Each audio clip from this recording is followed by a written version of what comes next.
hindi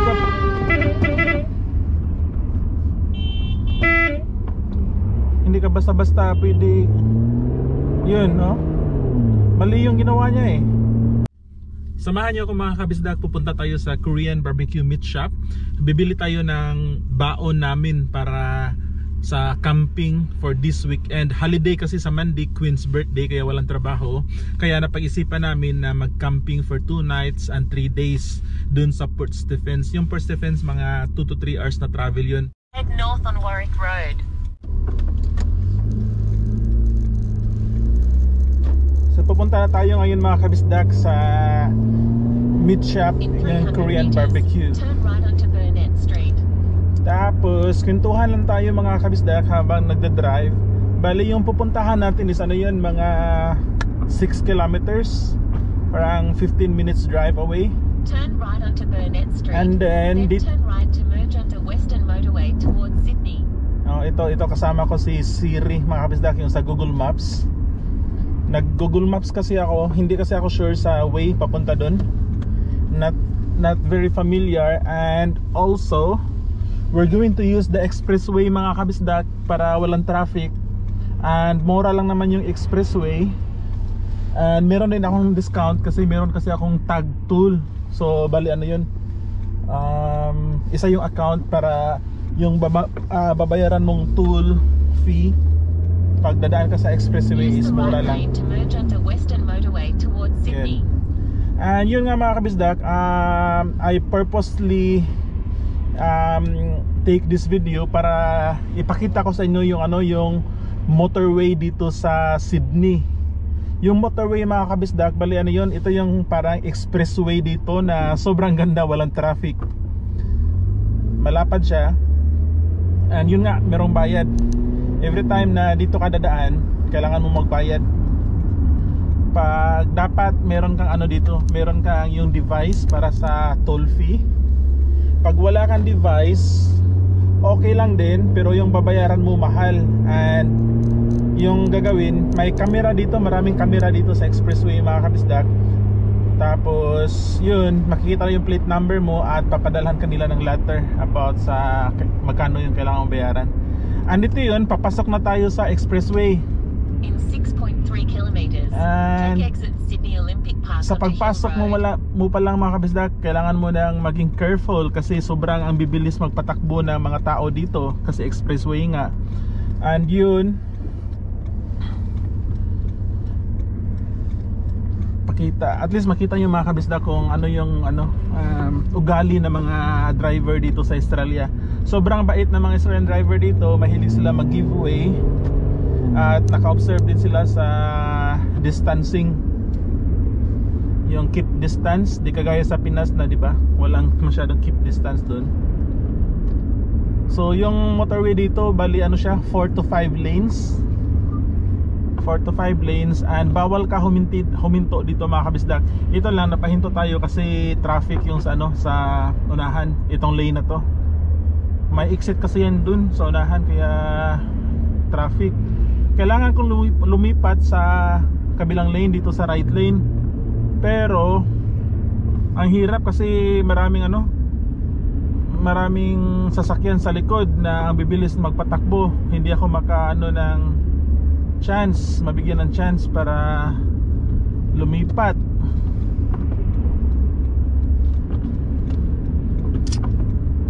Yun, nagbigay yung isa, lipat na tayo dito, ayos. At ito yung lane na to, yung gusto ko kasi bali to mga kabisdak, hindi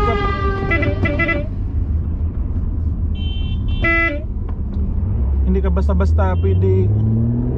Yun, no? Mali yung ginawa niya eh. Bawal siya huminto dun. Delikado yung ginawa niya mga kabisdak kasi pwede tayo mabangga yung nasa likod natin kasi ang bibilis magpatakbo. So nakita nyo mga kabisdak, ganito ka busy yung yung ganito ka traffic yung Sydney. Kinabahan ako dun bumisina kasi yung truck sa likod.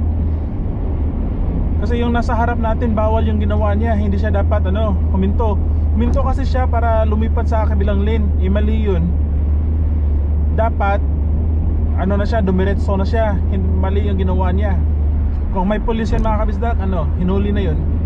And ako yung delikado nun kasi yung nasa likod ko ang bilis magpatakbo. And yun nga, ganito ka busy sa ano mga kabisdak, ganito ka busy sa Sydney. Sabi nila, pag magaling ka daw mag-drive or nakapag-drive ka daw sa Sydney, ibig sabihin pwede ka na mag-drive kahit saang lugar dito sa Australia. At consider ka na kumbaga parang magaling ka na driver kasi nakayanan mo daw mag-drive sa Sydney. Dahil nga sabi nila sobrang traffic daw dito sa Sydney, which is totoo mga kabisdak. Grabe yung traffic. Ito, kung nakita nyo, expressway masyado maluwag, di ba? Kasi ano ngayon, alas 2, hindi siya rush hour. At ano ngayon, may trabaho yung mga tao. Mamaya pag rush hour, sobrang traffic nito. And itong expressway mga kabisdak, tawag pala nila dito is motorway. So bali andito tayo sa M4, sa motorway 4. Kasi yung Sydney marami silang motorway. Merong motorway 1, motorway 2, 3, 4, 5. Iwan ko kung ilang motorway yun. Basta itong dinaanan natin, ano to, motorway 4, M4 kumbaga. And then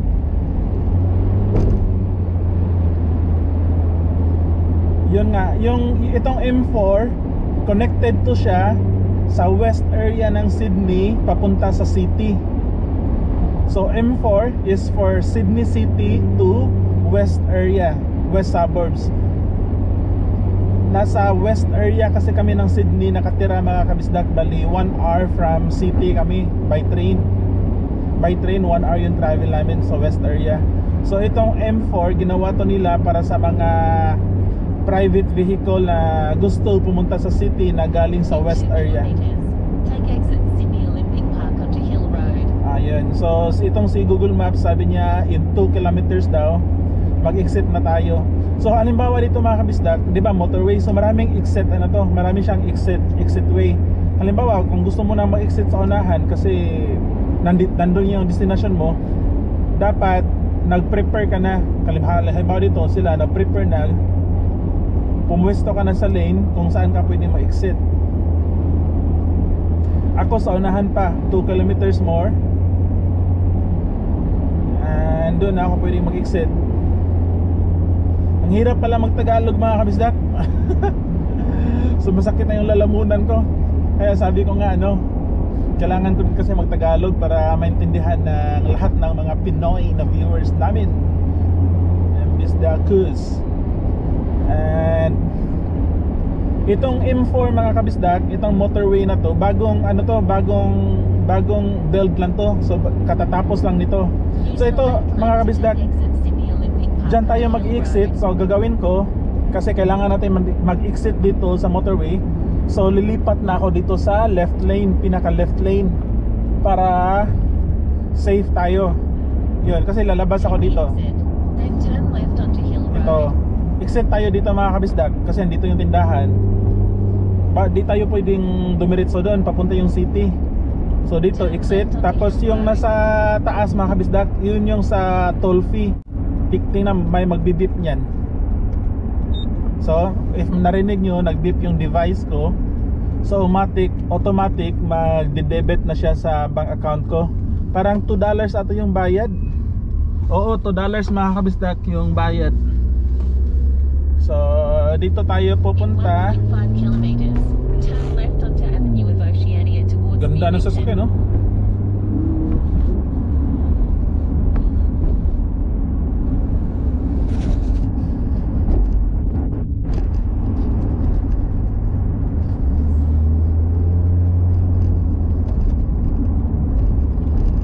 So itong area na to, bali ano to mga kabisdak, Sydney Olympic Park.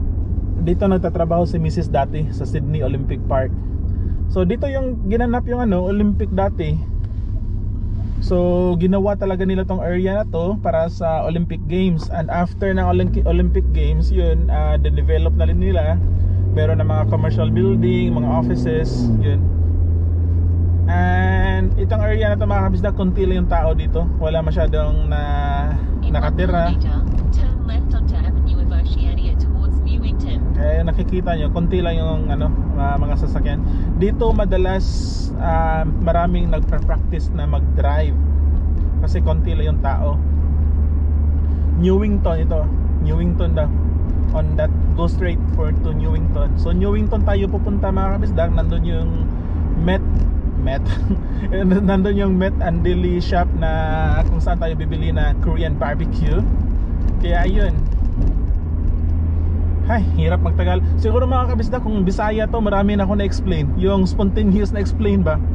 Sa Tagalog kasi, kailangan ko pa isipin ng few seconds bago ako magsalita. Para din sa English. Actually mga kabisdak, I prefer more speaking in English than in Tagalog. Char. Pero totoo yan mga kabisdak. Parang mas minsan, mas spontaneous, mas na-i-express ko yung self ko, yung idea ko, kung ano yung nasa isipan ko. Mas na-express ko siya kung English kaysa mag-Tagalog ako. Iwan ko kung ba't nahirapan ako mag-Tagalog. Siguro kasi sa probinsya ako lumaki. Kita yung mga kabisdak, wala ng tao dito, di ba? Oo. Konti nga lang yung nakatira dito. So andito na tayo mga kabisdak. Nandun yung Met and Deli shop sa unahan. Nakapunta na kami dito mga kabisdak. So meron kaming isang video. Hanapin nyo yung yung the best Korean barbecue meat shop in Sydney. So ito yun.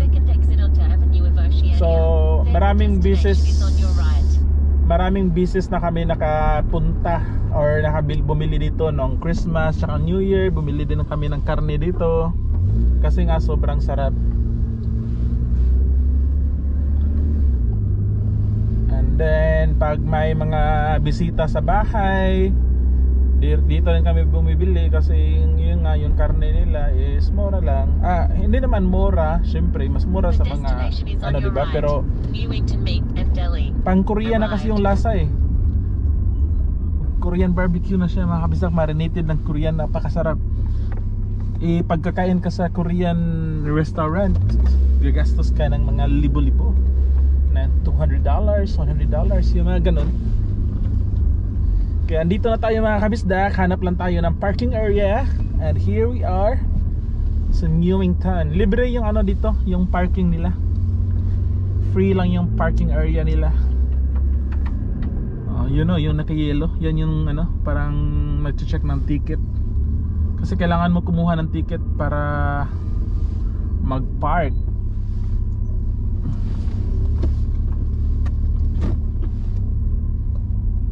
Okay, let's just find ticketing here. There's one space here. Alright, let's use this one here. Oh no.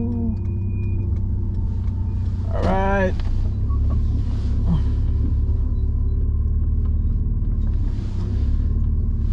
So andito na tayo mga kabisdak. So samahan niyo ako para punta na tayo sa Korean barbecue meat shop.